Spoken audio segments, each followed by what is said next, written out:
कल जो वीडियो आवाम के दरमियान में आया जिसमें ये बताया गया कि 24 अगस्त का ये वीडियो है, मुजफ्फरनगर के नेहा पब्लिक स्कूल और गांव कुलबापुर का एक वीडियो है जिसमें स्कूल की प्रिंसिपल जिनका नाम मोहतरमा तृप्ति त्यागी है, उस वीडियो में बैठकर एक मुसलमान लड़के को जिसकी उम्र 7 साल है, प्रिंसिपल साहिबा कह रही है कि इस मोहम्मदन बच्चे को मारो, और बारी बारी से आकर उसी क्लास के उसके बच्चे स्कूल के उस क्लासमेट्स आकर उस मुसलमान लड़के को थप्पड़ मारते हैं।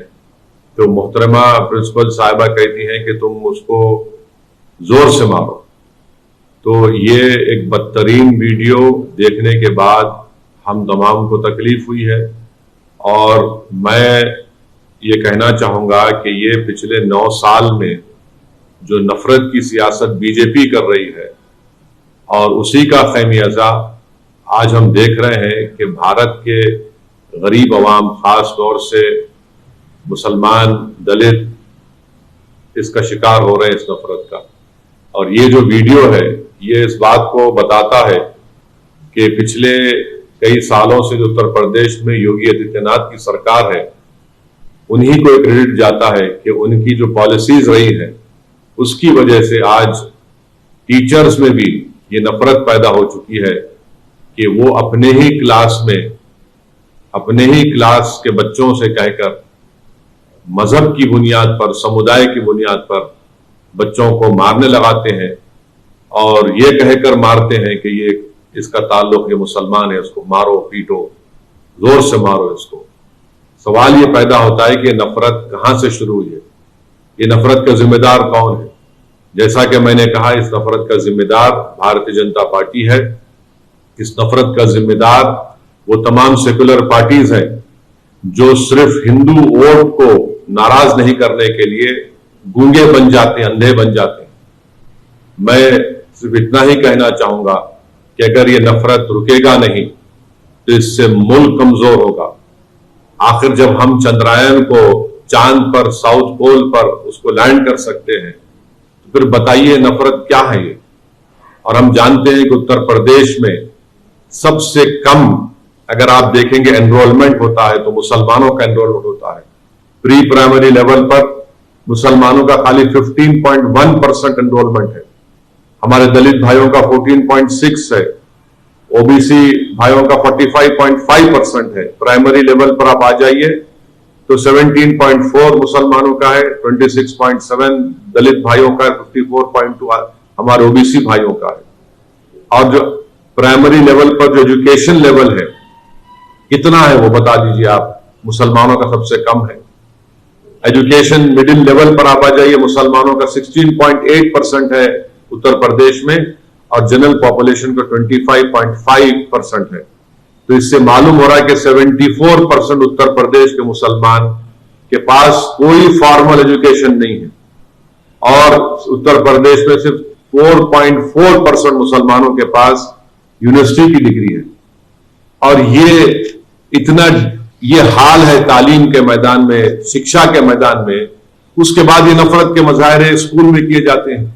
मैं आज सुबह में उस लड़के के पिता से, वालिद से मैंने फोन करके बात की।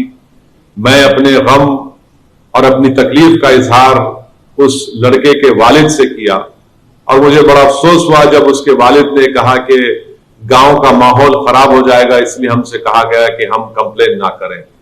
आप बताइए हम इस मुल्क को किस दहाने पर ला चुके हैं कि एक बाप अपने बेटे की बेइज्जती, उसकी मार, उसके जो पीटा गया, उसकी इंसाफ की लड़ाई नहीं लड़ने दिया जा रहा है। उसको ये कहा मजबूर, उसको कहकर मजबूर कर दिया गया कि माहौल खराब हो जाएगा। क्या इस देश में एक बाप अपनी बेटे की इंसाफ की लड़ाई नहीं लड़ सकता? कौन सा माहौल खराब होगा बताइए आप? माहौल किसका खराब होगा? माहौल उन लोगों का खराब होगा जो नफरत फैला रहे हैं। आज एक बाप अपनी बेटे की इज्जत की लड़ाई नहीं लड़ सकता, उसकी स्कूल में तालीम की उसको हासिल करने की लड़ाई नहीं लड़ सकता। मेरे अजीज दोस्तों और बुजुर्गों, बस मुझे तकलीफ है कि ये माहौल नफरत का बढ़ता जा रहा है और ऐसे माहौल में हमको इंसाफ की लड़ाई लड़ने से भी रोका जा रहा है। तो मैं उम्मीद करता हूं कि भारतीय जनता पार्टी के उत्तर प्रदेश के मुख्यमंत्री इस पर रिएक्ट करेंगे।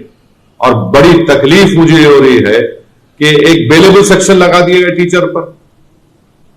जुवेनाइल जस्टिस एक्ट है, वो साफ कहता है कि सेक्शन 75 जुवेनाइल जस्टिस एक्ट वो लगाना चाहिए उनके ऊपर, 5 साल की सजा का प्रोविजन उसमें है, मगर टीचर पर नहीं लगाया गया।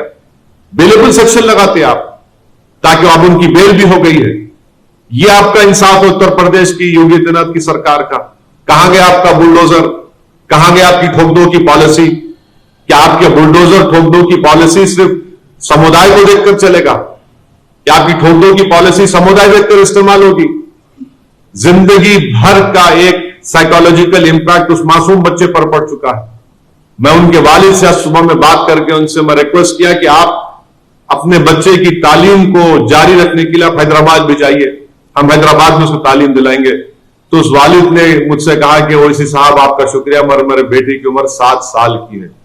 आप अंदाजा लगाइए, जो कोई भी मेरी इस बात को सुन रहा है, सोचिए आपके पेट में भी औलाद है। अल्लाह ने आपको भी औलाद दी है, चाहे हम हिंदू हो, मुसलमान हो, ईसाई हो, दलित हो, कुछ भी हो। अगर आपके बेटे से इस तरह का बर्ताव किया जाता, आपकी बेटी से इस तरह का बर्ताव किया जाता और उसका वीडियो पूरे देश में, पूरी दुनिया में वायरल हो जाता, आप कभी आराम की नींद सो सकते हैं? हां, वो लोग नींद की आराम की नींद सो सकते हैं जिनके दिलों में मुसलमानों की नफरत भरी हुई है, जिनके दिलों में इंसानियत नहीं है, जिनके दिलों में शैतानियत भरी हुई है। मुझे बड़ा अफसोस हुआ, तकलीफ हो रही है कि उत्तर प्रदेश की सरकार ने उस प्रिंसिपल को बचाने के लिए, क्योंकि वो मुसलमान नहीं है, उन पर आपने बेलेबल सेक्शन लगा दिया। मुझे 1930 का जर्मनी याद आ रहा है, जब 1930 के जर्मनी में यहूदी बच्चों से, छोटे मासूम बच्चों से, उनके हाथों से उस ब्लैक बोर्ड पर लिखा जाता कि तुम लिखो अपने हाथों से कि यहूदी जर्मनी के लिए बड़ा खतरा है, होशियार रहो। आज वही हाल भारत के मुसलमानों से किया जा रहा है। अब सिर्फ क्या क्रिस्टल नाक मूवमेंट होना बाकी है? वही हाल पे हम उसी रविश पर चल रहे हैं। ये हमारे देश के लिए ठीक नहीं है। प्रधानमंत्री बड़ी बड़ी बातें करते हैं कि सबका साथ, सबका विकास, सबका विश्वास, सबका साथ। आप बताइए कौन सा विकास है? एक वर्दी पहनने वाला हथियार से नाम पूछकर कत्ल कर देता है। एक टीचर अपने क्लासरूम में बच्चों को उठाकर मारती है और मारने लगाती है कि ये मुसलमान है। नाम देखकर गोली चलाई जाती है, नाम पूछकर घरों को तोड़ दिया जाता है, बुलडोजर इस्तेमाल किया जाता है। ये नफरत का खात्मा होना जरूरी है और मुझे उम्मीद है कि नफरत का खात्मा होगा। मैं आप तमाम से यही अपील करने के लिए आपके दरमियान में आया हूं कि हमको इस नफरत के खिलाफ बेबाकी से मुकाबला करना पड़ेगा। मैं फिर से कह रहा हूं, आप मुझ पर लाख इल्जाम लगा लो, याद रखो हालात उस वक्त तक नहीं बदलेंगे जब तक आप मुस्लिम समुदाय अपनी एक सियासी लीडरशिप को नहीं बनाएगा। एक वीडियो देखकर तुम रोते हो, नूह के बर्बाद हुए घरों को देखकर तुम रोते हो, बुलडोजर चलता हुआ तुम अपनी आंख में आंसू लाते हो।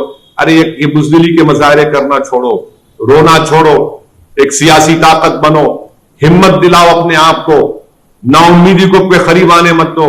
ये हाल हो रहा है, अगर आज भी आप बेदार नहीं होंगे तो क्या सुबह क़यामत में आप बेदार होंगे? मैं उम्मीद करता हूं कि आप लोग बेबाकी से अपनी औलाद को पढ़ाएंगे, लिखाएंगे। और बेखौफी किसको कहते हैं?